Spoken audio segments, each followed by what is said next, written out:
to mastermind the economic recovery. Larry Summers. I love it. Every time they talk about Larry Summers, he's always brilliant. He's another brilliant one. He's the one that helped dismantle the Glass-Steagall Act, the banking act that was put in place in the 1930s, so the banks couldn't become the banksters that they become. In the 1990s, you had the beginning of the derivatives bubble, thanks to people like Alan Greenspan, Reuben Summers, a lot of the people who are now back in the Obama administration. And the derivatives, I think, are the centerpiece of this entire problem today.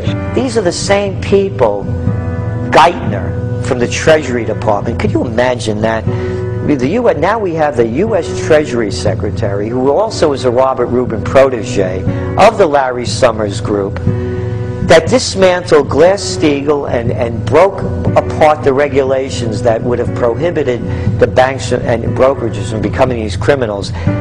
He was the former president of the New York Federal Reserve, and now he's our Treasury Secretary. And as we all know, the Federal Reserve is as federal as Federal Express. It's a private bank.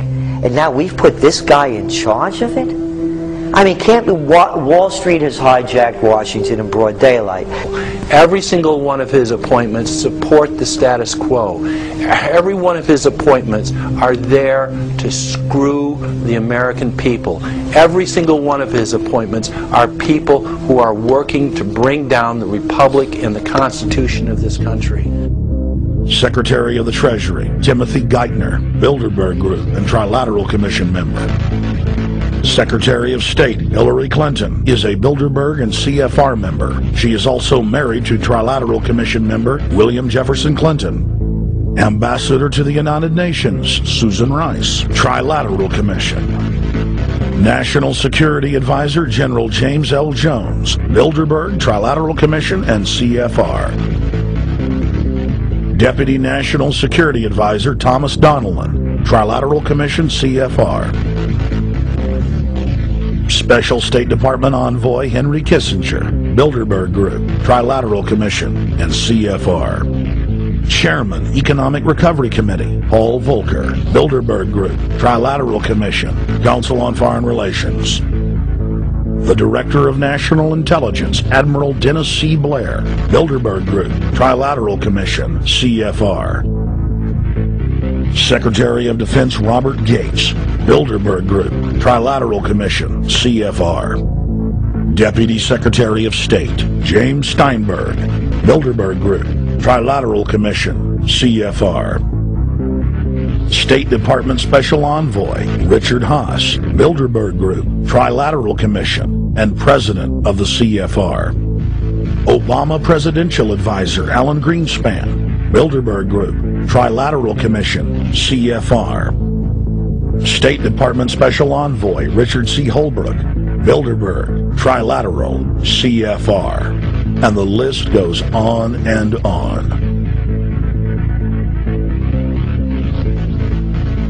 Even if Barack Obama were the most wonderful person in the world, he was groomed and brought to power by the global elite to carry out their agenda. Humanity must look past Obama and realize that presidents come and go, but the shadow government and their program of global enslavement continues. How could people be so stupid and gullible to believe a bunch of political people?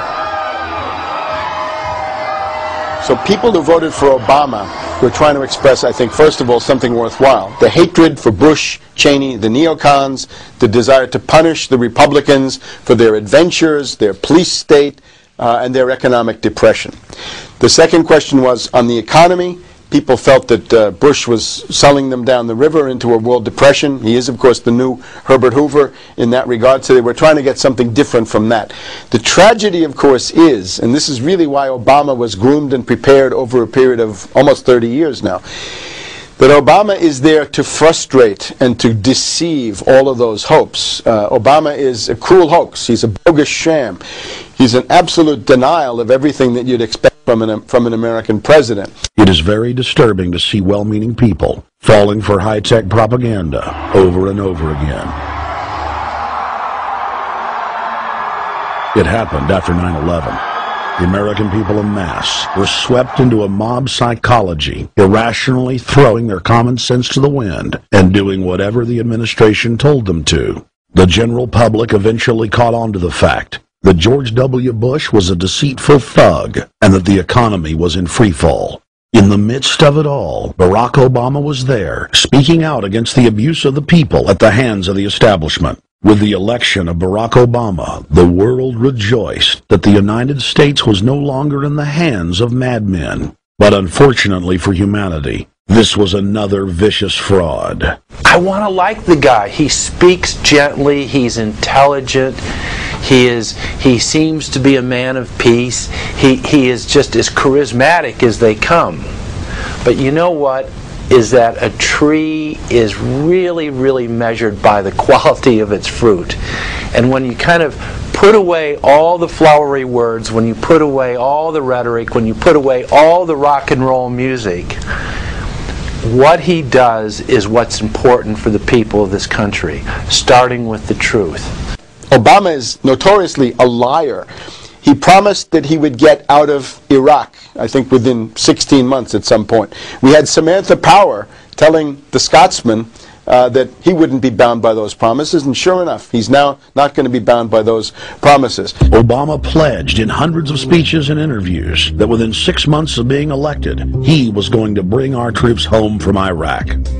But after he was inaugurated, the story changed. Now he said that they would look at bringing some of the troops home in 16 months. 2 weeks later, his story had changed again. Now the administration would look at bringing the troops home in 23 months. Well, Obama's already fudging.